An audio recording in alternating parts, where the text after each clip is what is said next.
Hi, everyone. Welcome to the Fat Lady Knits. To all my new subscribers, thank you for joining us today. I said us. How many people are here? Just me. But for all of you who are watching, hey! So, what have you been up to? That project you were working on last week? That doesn't look finished to me. Just saying. And I do have nerve to say something because guess what? Blue and I went to war this week. Oh my God. This machine did nothing it was supposed to. Um, I did change the needles. I swapped them out. So I put the big hook needles on, and I think, here, there. Wait, where's the camera? I have no clue where the camera is. But here's a big needle. Yeah, there's the big needle. So I put those all in, and I also have big hook ribbon needles. It still didn't work. I have discovered that when I make a change, like a needle size, to my machine, I have to check all the other moving parts of my machine because the cylinder needles work fine, and then I went to ribbon. If you think 10 to 12 drop stitches was a bad thing, how about 20 plus? At different points, different needles just dropping.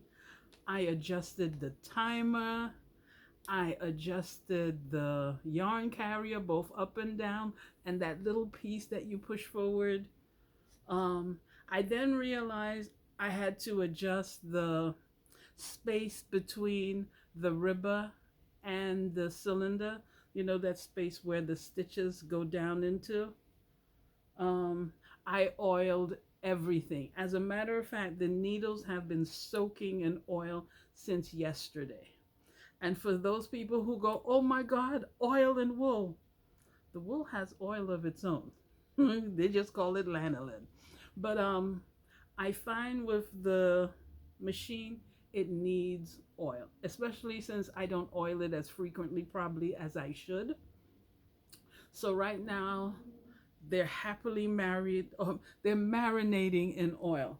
And there's really no need to worry about it affecting the sock. I haven't found that it does. I found that when you get that oil mark, you know, that dark mark, and you blame the oil, it's not the oil.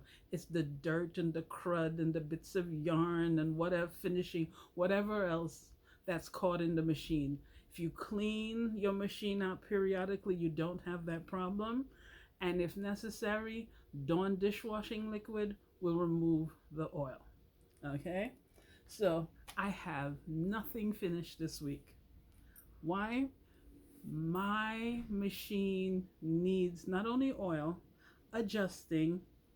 I said that backwards. It needs adjusting, it needs lots of oil, and it needs weights.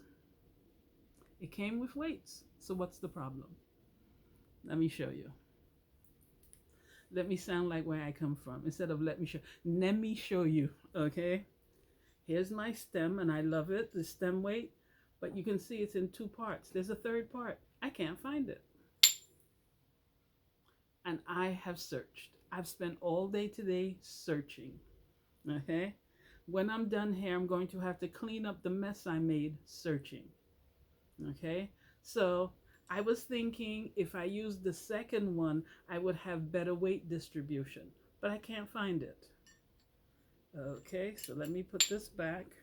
And I don't want to order another one because it's not that this is pricey. Anything is pricey that you can't afford, but the shipping would cost a fortune because this is heavy. Okay, so what did I do? Keep the head up. Oh, oh, no, that didn't work. But you still saw the top of my head. I tried using this stem. This one also has three parts. Guess what? Two are missing.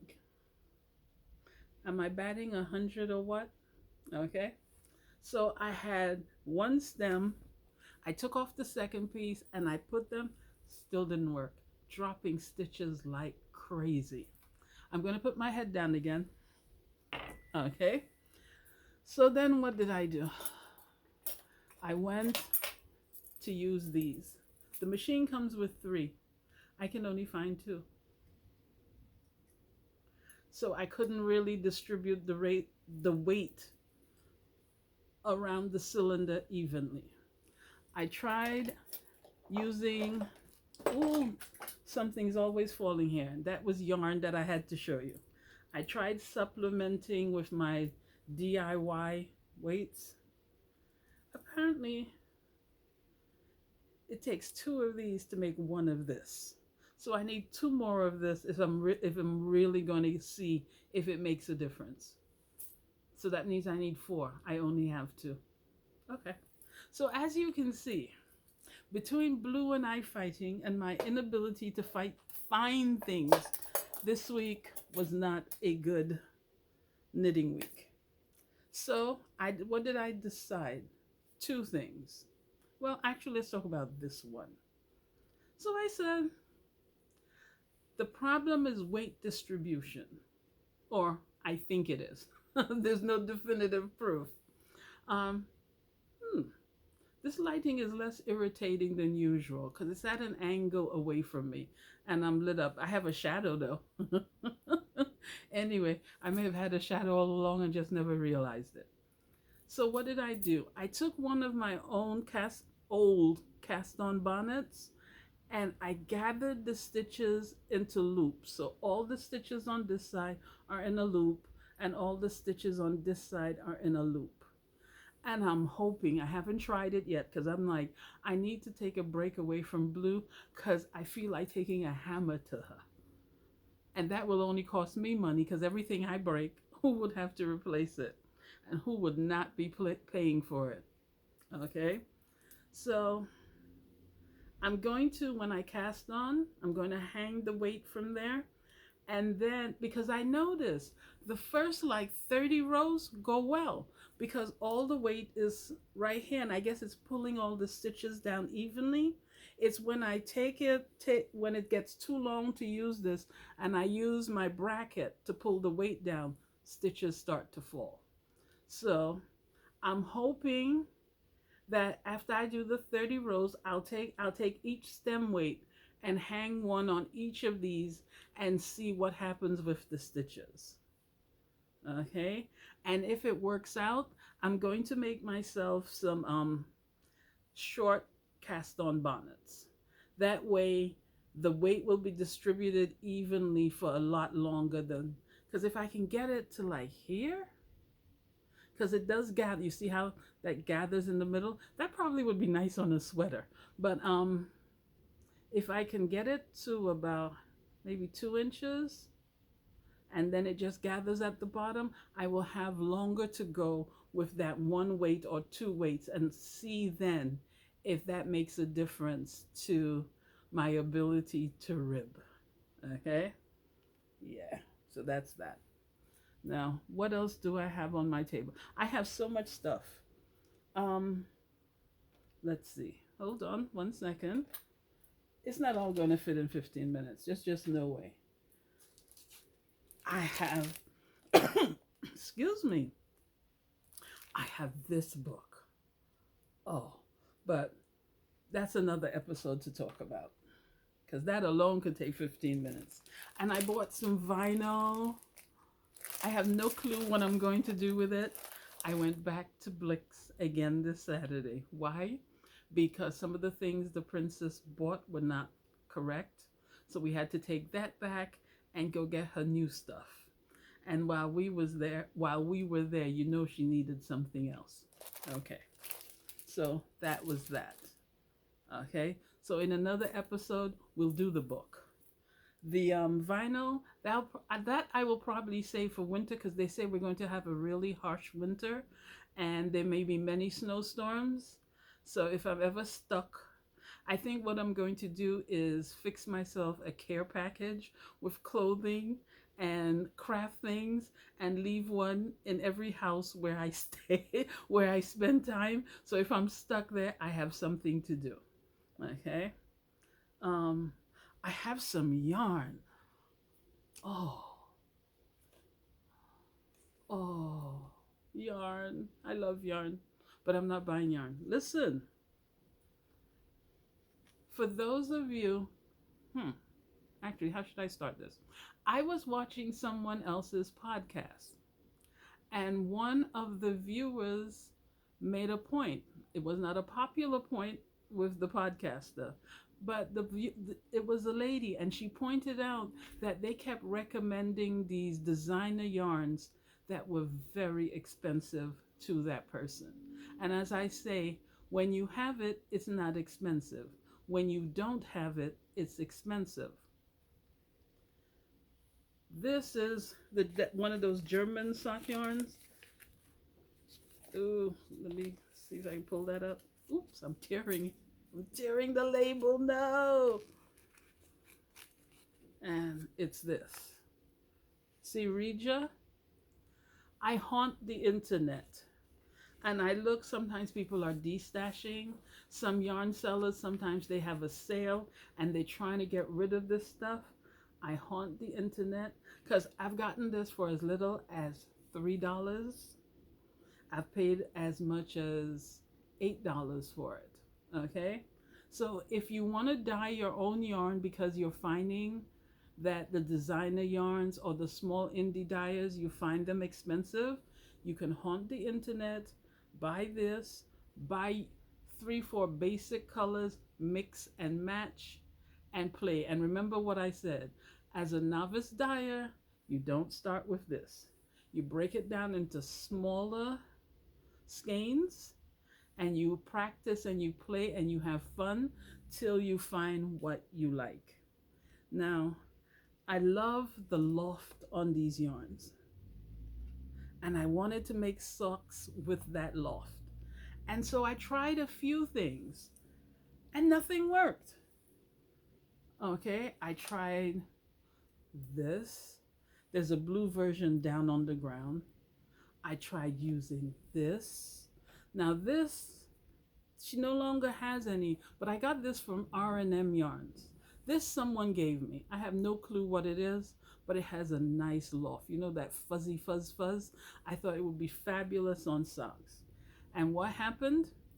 I put it through blue. The loft never showed.